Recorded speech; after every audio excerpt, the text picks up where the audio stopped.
તાલુકા પંચાયતની ચૂંટણીમાં ચેતર વસાવા લડવાના આ ઝઘડિયા વિધાનસભામાં ભૂતકાળમાં ઘણી પાર્ટીઓ પર લોકોએ ઘણા ભરોસા કર્યા, છતાં એમના પ્રશ્નોના નિરાકરણો આજ દિન સુધી નથી આવ્યા।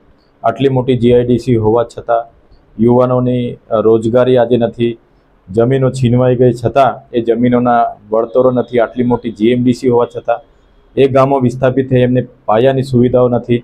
ત્યારે તમામ લોકોથી વિમુખ થઈને ઝઘડિયા વિધાનસભાના લોકોએ ઇન્ડિયા ગઠબંધનના ઉમેદવાર તરીકે અમને બધાને 36,000 જેટલી લીડ અને 1,07,000થી પણ વધારે મત અમને આપ્યા છે। ત્યારે આવનારી તાલુકા અને જિલ્લા પંચાયતોની ચૂંટણીઓમાં અમે તમામ બેઠકો પર સ્વતંત્ર રીતે લડીશું।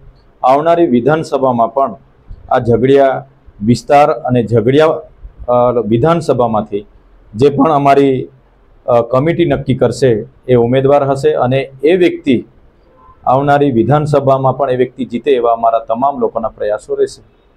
છોટુભાઈ વસાવા સાથે ગઠબંધન કરીને તાલુકા પંચાયતની ચૂંટણી લડવાના છો? છોટુભાઈ વસાવા, મહેશભાઈ વસાવા અને દિલીપભાઈ વસાવા હમણાં થોડા દિવસ પહેલાં એક મંચ પર હતા। એના પરથી ચોક્કસ અમે માની રહ્યા છે કે ચૈતર વસાવાને રોકવા માટે અને મનસુખભાઈને કઈ રીતના જીતાડવા પડે એ પ્રકારના પ્રયાસો એમણે ભૂતકાળમાં અમારી સામે કર્યા છે। ત્યારે આવનારા દિવસોમાં અમે એમની સાથે કે ગઠબંધન એવી કોઈ હાલના તબક્કે એવી કોઈ વાત નથી। અમે ઝઘડિયાની વિધાનસભા અને ભરૂચ જિલ્લાના લોકોને ન્યાય કઈ રીતના મળે, દિશા કઈ રીતના અમે આપી શકીએ એવા અમે પ્રયાસો કરીશું। છોટુભાઈ સાહેબ અમારા સિનિયર છે, વડીલ છે, એમને પણ એમના પરિવારને પણ આ વિસ્તારના લોકોએ ઘણો સમય આપ્યો છે।